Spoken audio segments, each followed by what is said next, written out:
Hello everyone, welcome back to our channel. আজকে আমরা আবারও চলে এসেছি একটা চটপটা রেসিপি নিয়ে, সেটা হচ্ছে ভেজিটেবল চপ, যেটা আমরা বানিয়েছি আজকে। আমরা তার জন্য করেছি এটা ভাজা মশলা এবং বাদামটাকে সুন্দর করে ভেজে আমরা গুঁড়ো করে নিয়েছি মিক্সিতে। আর গাজর এবং বিট আমরা আগে থেকেই মানে ঘষে রেখেছিলাম, আর আলুটাকে সেদ্ধ করে রেখেছিলাম। এবার আমরা কড়াইয়ের মধ্যে গাজর এবং বিটটাকে ভেজে নিয়েছি এবং আলুটাকে মেখে নিয়েছি সেদ্ধটাকে। এবার আমরা কাঁচা লঙ্কা মিক্সিতে পেস্ট করে নিয়েছি। কাঁচা লঙ্কাটা পেস্ট করে নেওয়ার পরে আপনারা যেটা করবেন সেটা হচ্ছে কাঁচা লঙ্কাটাকে কষিয়ে তার মধ্যে গাজর এবং বিটটাকে দিয়ে ভালো করে কষাবেন। কষানো হয়ে গেলে তার মধ্যে আমরা দিয়ে দেবো হচ্ছে আলু সেদ্ধ মাখাটা, যে আলু সেদ্ধটা আমরা মেখে রেখেছিলাম ওটা দিয়ে দেবো। দিয়ে দেওয়ার পর ওর মধ্যে একটু চিনি অ্যাড করে দেবো।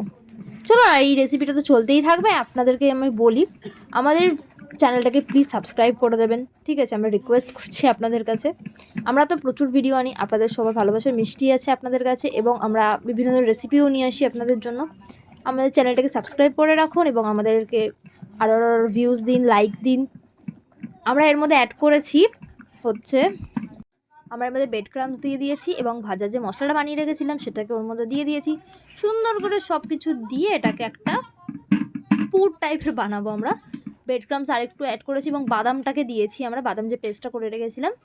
আমরা ইয়েলো ব্রেড ক্রাম্বস এবং হোয়াইট ব্রেড ক্রাম্বস দুটোই নিয়েছিলাম, ঠিক আছে? দুটো নিয়ে তারপর আমরা বানাবো হচ্ছে তোমার ময়দাকে জল দিয়ে গুলে একটা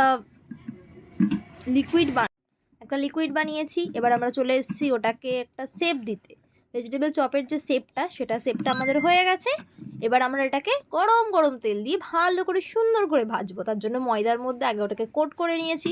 তারপরে যে ময়দাটাকে আমরা জল দিয়ে ফেটে রেখেছিলাম তার মধ্যে সেটাকে চোবানো হয়ে গেলে আমরা এবারে এটার মধ্যে ভালো করে ব্রেড ক্রাম্বসটাকে লাগাবো।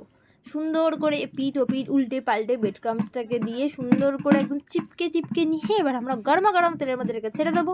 এবং খেতে যা হয়েছিল না, ক্রিস্পি!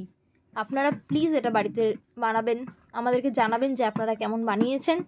আমরা ওয়েট করব, আমাদেরকে আরও কমেন্ট করো, আরও সাবস্ক্রাইব করো। চলুন এটা ভাজা হোক গরম গরম তেলে। সুন্দর করে ভেজে আমরা এটা তুলে নিয়েছি। আমাদের তো হয়েই গেল ভেজিটেবল চপ। কতটা ইজিভাবে করেছি। এখানে আমরা পরিবেশন করেছি, চিকেন মিষ্টি দাদা খেতে বসেছে, আর আমাদের হ্যাংলা মিষ্টি, ওকে তো সব কিছুই দিতে হয়, না দিলেও শুনবে না, ওই জন্য মুখ চেয়ে বসে আছে।